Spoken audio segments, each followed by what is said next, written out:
نعرہ رسالت، نعرہ غوثیت، مسلک اعلیٰ حضرت، علماء اہل سنت۔ جان و دل ہوش و خیرت سب تو مدینے پہنچے، تم نہیں چلتے رضا سارا تو سامان گیا۔ جوان جوان ایسے ہوتے ہیں کہ اس ملک کی آزادی کے لیے اشفاق اللہ خان کو تکلیف نہیں دی گئی، مارا نہیں گیا، ستایا نہیں گیا، ان کے جسم پر باضابطہ استری نہیں لگائی گئی، جسم جلایا نہیں گیا۔ اللہ اکبر، ان سے کہا جاتا تھا انگریزوں کا ساتھ چھوڑ دو، اشفاق اللہ خان مسکرا کے کہتے تھے سرفروشی کی تمنا اب ہمارے دل میں ہے، دیکھنا ہے زور کتنا بازوئے قاتل میں ہے، وقت آنے پر بتا دیں گے تجھے اے آسماں، ہم ابھی سے کیا بتائیں کیا ہمارے دل میں ہے۔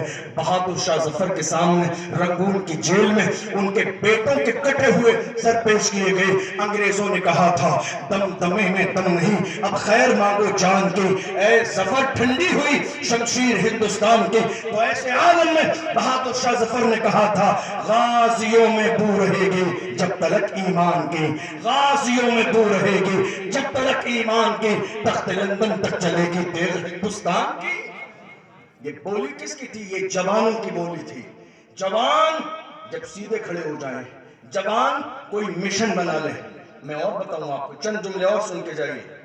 اسپین کی سرزمین پر کلمہ پڑھنے والوں نے تقریباً 800 سال حکومت کی۔ 8 سال نہیں، 800 سال۔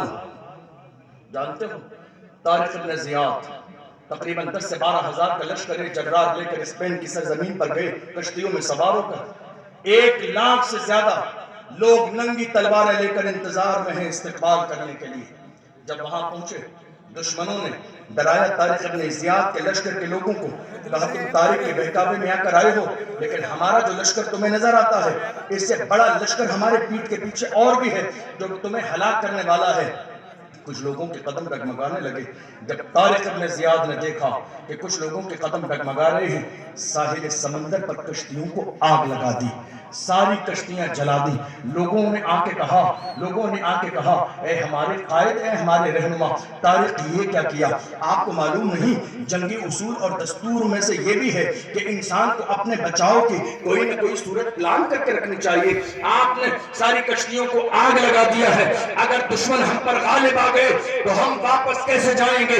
اللہ اکبر۔ طارق ابن زیاد نے اس وقت اپنے جوانوں سے کہا تھا جوانوں، ہم محمد عربی کے غلام ہیں، ہماری شان یہ ہے جب اپنے ہاتھوں میں اسلام کا جھنڈا لے کر گھر سے نکل جاتے ہیں اور ہمارے قدم اٹھ جاتے ہیں تو ہمارا اٹھنے والا قدم یا تو دشمن کی چھاتی پہ پڑتا ہے یا پھر جنت کی وادی پہ پڑتا ہے۔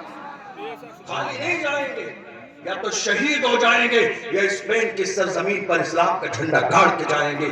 دنیا نے دیکھا ان 10 سے 12 ہزار جوانوں نے اسپین کی سرزمین پر اسلام کا جھنڈا گاڑا اور 800 سال مسلمانوں نے اسپین پر حکومت